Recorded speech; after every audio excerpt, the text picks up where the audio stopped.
Hey everyone, this is Charmaine from Fantastic Crafts. I hope all of you are having a fantastic day.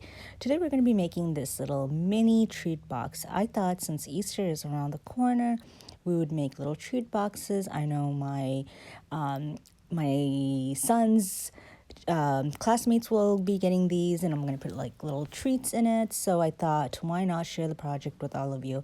I put a little bow in the front. You definitely don't have to do that, but I had some ribbon laying around on my desk, so I decided to do it. So let's get started in creating this cute little mini box. So to begin, I used my favorite thing, 6x6 paper pack, and I thought these were great colors. They're very pastel and reminds me of Easter or Easter eggs and Easter bunnies. So to begin, I scored a 6x6 paper at 1/2 inch, 2 inches, 4 inches, and 5.5 inches. I then turned that paper around and did the exact same scoring line. So that was 1/2 inch, 2 inches, 4 inches, and then 5.5. Once I was done with that, I got a contrasting color. You can use the same paper pack, but I decided to go with a little different color, but same kind of pattern. And I scored a, let's see, it was a 5x6 piece of paper. So all I did was I took a 6x6 paper and I cut 1 inch off on one side. Then I scored it at 1/2 inch, 1.5 inch. I'm sorry, I will have the measurements on the screen. So it's 1.5 and 3.5. So you're left with kind of 1/2 inch, let's see, like little border on each side from the score line. So once I did that, now what I did, and I didn't see anyone else on any tutorial do this, but I wanted to make it a little easier for everyone. What I did was I put some score tape on the end where that score line is, on the end of that score line right there. I have it close up and you can see where the score line is and where that score tape is. So once I did that, then I started cutting these into 1/2 inch strips, and I need 6 of these 1/2 inch strips. So then when I am done with the strips and I'm ready to assemble this box, I have the tape exactly where it needs to be, so I can create this box easily, and if I want to mass produce, I can do it very quickly. Once I had that done, now it's time to score that paper that we scored in the beginning. So I'm varnishing and scoring all, or I scored already. Now I'm just kind of going in with my bone folder and just creasing all that. And then I'm going to show you how there's going to be 2 different ways of cutting this. I actually just decided to keep this in the video because it may look a little confusing, but it is super easy once you do it. So I wanted you to see exactly, I think seeing it is easier than if I try to explain it. So I cut off those ends, as you can see at the score lines, and then that right and left tab I cut off, and then I was only left with that middle tab just being out there, and you'll see why we need that middle tab in just a sec. And then I also cut on those score lines because that is how you will assemble and fold the box. Once I was done cutting all those score lines, I did go ahead and snipped a little bit from my box just to remove some extra bulk from that box. It's always easier to do this just so your box doesn't have an extra little flap on the bottom of your box. So then I just matched up those score lines and just simply glued it together with my art glitter glue. Now you can use your sticky tape or any kind of other scoring tape, but I decided to use my liquid adhesive. Once I was done assembling the box itself, now it's those little strips that we had cut earlier. So the way I liked to glue these strips, of course, first you're going to crease those score lines. So once I did that, and you should have 6 of it, so 3 is going to go on one side, then you're going to turn the box, and 3 is going to go the other way.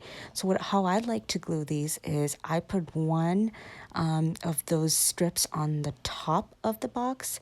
Then I put one on the bottom, and then I kind of center the middle one to those two strips. It just seems like it's the best way to make it so it's evenly spaced.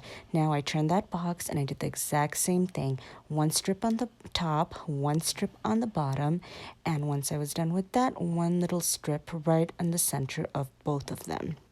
So I have this on the video. I didn't really cut this part out because I really do want you guys to see how simple it is and how easy it is. So once you're done with that, you're almost done with this box. And this is why I did that sticky tape, double-sided sticky tape in the beginning of the video, because it makes this part super simple.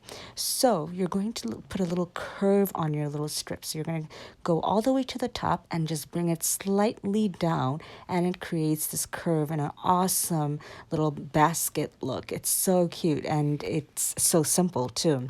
So once you do that with all four sides, then you can bring your tab that you had created earlier, and you can bring that down, and that covers any unevenness or anything else, and it just gives you this clean finished look. To create my handle, all I did was cut a little strip, and now I cut this strip very thin. My other box, I cut it much thicker, so it's up to you. You can make it thick or thin, or for this case, I actually did double layer it, so the box is a little sturdier. And then again, you can use liquid adhesive or you can use the double-sided tape. I decided to use a liquid adhesive for this part, and I just created that a tiny little handle, and I think it's so cute. It's super, super cute. So then I decided, actually, my mother-in-law suggested that I put a little bow in the front. So I was like, oh, okay, well, you know what? I have some bow ribbon just laying around. So I do show you how to make a little bow. I didn't fast forward this part or make it faster because I do want to show you. And I know some people had questions on how to tie a ribbon or a bow. And so I wanted to keep this part in my video so you can see exactly how I do it. This is super easy, but super difficult for me to explain.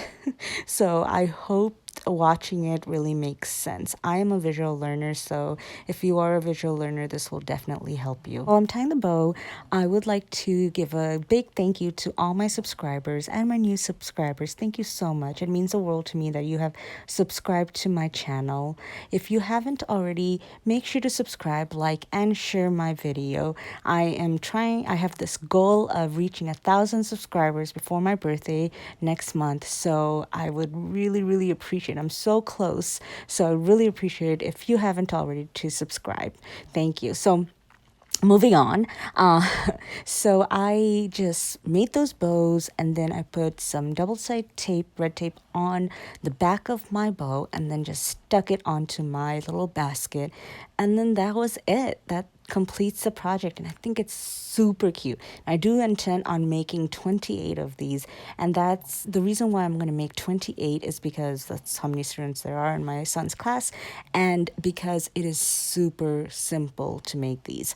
I can probably make about 2 to 3 in 5 minutes. So it's definitely a 5-minute craft, and you can get more than one. So it's super easy, super nice, and it's so adorable. I think I'm going to put a little bit of like this grass looking thing in the basket, and then put a little egg or chocolate egg, so not too much sweet, but just one little chocolate egg right in the middle, and I think it would be super cute. I would love to get that. I mean, maybe I'll just make it for myself. I don't know.